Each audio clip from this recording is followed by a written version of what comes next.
Bonjour, voyons dans cette troisième vidéo comment créer votre première carte mentale sur Xmine. Alors dans un premier temps, lorsque vous ouvrez votre logiciel, voilà, vous allez arriver sur le choix de carte. En fait, c'est vrai qu'Xmine, on peut choisir le format carte mentale, mais on pourrait choisir aussi organigramme ou le diagramme d'Ishikawa, ce diagramme en arête de poisson. Donc pour une carte mentale, on va choisir carte. Voilà, vous double-cliquez dessus. Là, on va vous proposer un thème. Donc les thèmes, c'est uniquement une mise en forme de la carte qui permet d'avoir une carte assez jolie rapidement.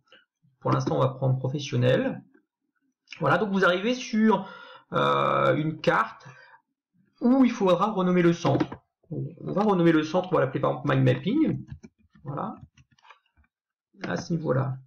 Alors, ce que je conseille toujours dans un premier temps, c'est d'enregistrer la carte pour ne pas la perdre. Donc vous allez voir, c'est assez simple. Vous faites fichier enregistrer sous.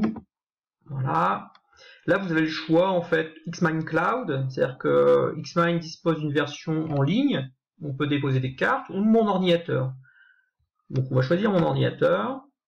Là, vous choisissez dans votre arborescence où vous voulez mettre votre carte.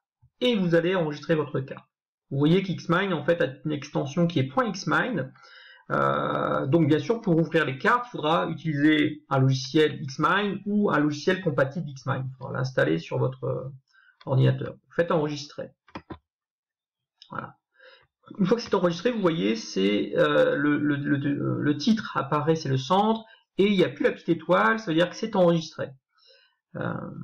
Voilà. Donc là, on a choisi le type de carte, on a sélectionné le thème, on a nommé le centre de la carte, on a enregistré notre carte. Ensuite, pour insérer un sujet, enfin qu'on pourrait appeler un sujet fils au début, donc on peut faire insérer sujet. Donc là, ça va être un sujet principal. Et si on veut donc un sujet fils, il faut faire insérer sous-sujet. Ou on peut utiliser aussi la touche insert du clavier ou la touche tab. Donc on peut en ajouter autant qu'on veut. Voilà. Et pour un sujet donc frère, c'est soit je fais insérer sujet, voilà, ou soit j'appuie sur la touche entrée. C'est beaucoup plus rapide en fait de faire des sujets de cette façon-là. Donc entrée, sujet parallèle, sujet frère, et sous-sujet, on peut appeler sujet fils, la touche insert du clavier ou la touche tab, cette touche où il y a les deux flèches qui s'opposent pour créer des sous-sujets. Et ensuite, vous pouvez glisser-déposer les sujets pour recomposer totalement votre carte. C'est ce qui est génial avec Xmine ou les autres logiciels de mind mapping, c'est que ça suit en fait le cheminement de votre pensée.